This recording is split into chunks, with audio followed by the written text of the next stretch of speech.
मैं जो हिंदुस्तान की जनता है उनको एम्पावर करना चाहता हूं। सरकार आएगी, कास्ट सेंसस मैंने कहा कि हम बैंक अकाउंट में टकाटक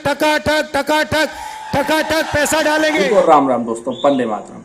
आज इस वीडियो में हम बात करने वाले हैं एक चिर युवा नेता की, जिसने यौवन में अभी कदम ही रखा हुआ है और जिसकी बुद्धि तो एक बालक बुद्धि है, मंद बुद्धि नहीं, बालक बुद्धि।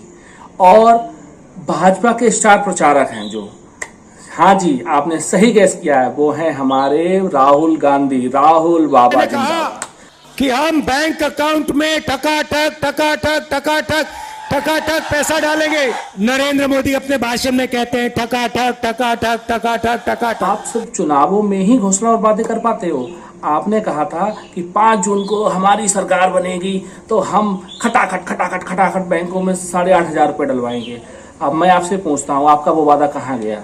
हम कह रहे ठीक है, आपकी केंद्र सरकार नहीं बन पाई, आपकी कई राज्यों में सरकार बनी हुई है, 8,500 नहीं तो 6,000 5,000 ही उनके अकाउंट में डलवाई है। लेकिन आप ऐसा कुछ भी नहीं कर रहे हैं, क्योंकि सिर्फ ये आपने एक चुनावी जुमला और सिर्फ एक वादा किया हुआ। मैं जो हिंदुस्तान की जनता है उनको एम्पावर करना चाहता हूं। और अगर मुझे दिखे कि ओबीसी कम्युनिटी जो है, जो बहुत बड़ी कम्युनिटी है, किसी को नहीं मालूम कितने लोग हैं, बट लोग कहते हैं 50% तक हो सकते हैं। जब मुझे दिखता है कि एक कम्युनिटी है जिसमें हिंदुस्तान की 50% आबादी है और गवर्नमेंट ऑफ इंडिया के सेक्रेटरीज में 3 लोग हैं, 90 में से 3, और वो 5% बजट को कंट्रोल करते हैं, तो मुझे गुस्सा आता है, इरिटेशन होती है। इस देश में हो क्या रहा है? एक तरफ अदानी जी को देश के पूरे इंस्टीट्यूशंस पकड़ाने नरेंद्र मोदी जी, और दूसरी तरफ जो हिंदुस्तान की रीढ़ की हड्डी है, जो हिंदुस्तान को चलाते हैं, उनको हम हिंदुस्तान को चलाने में, सरकार को चलाने में कोई जगह नहीं देते हैं, दबा के निकाल देते हैं। तो इससे मुझे इरिटेशन हो रही है। और जैसे ही हमारी सरकार आएगी, हमने वहाँ पे कर्नाटक में कहा था कि जिस दिन आएगी उस दिन हमारी 5 गारंटीज लागू हो जाएंगी। यहाँ भी मैं कह रहा हूँ, हमारी सरकार आएगी, कास्ट सेंसस होगा और देश को पता लगेगा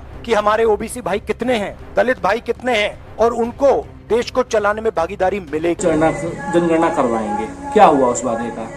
अरे आपकी कर्नाटका में सरकार है, हिमाचल में सरकार है, तेलंगाना में सरकार है, आपकी इंडी गठबंधन की दिल्ली में सरकार है, पंजाब में सरकार है, वहां करवाइए ना।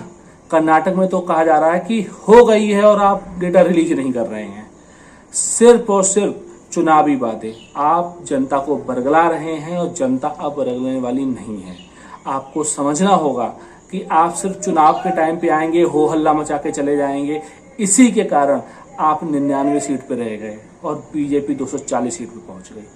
आत्ममंथन की जरूरत है, ना कि गला फाड़ने की और चिल्लाने की कि हम जीत गए। भाई 500 में 99 वाला कभी पास नहीं होता है, 240 वाला पास होता है। बालक बुद्धि सही बोला प्रधानमंत्री जी ने आपको। अगर आपको ये वीडियो अच्छा लगा हो तो हमारे चैनल को सब्सक्राइब करो।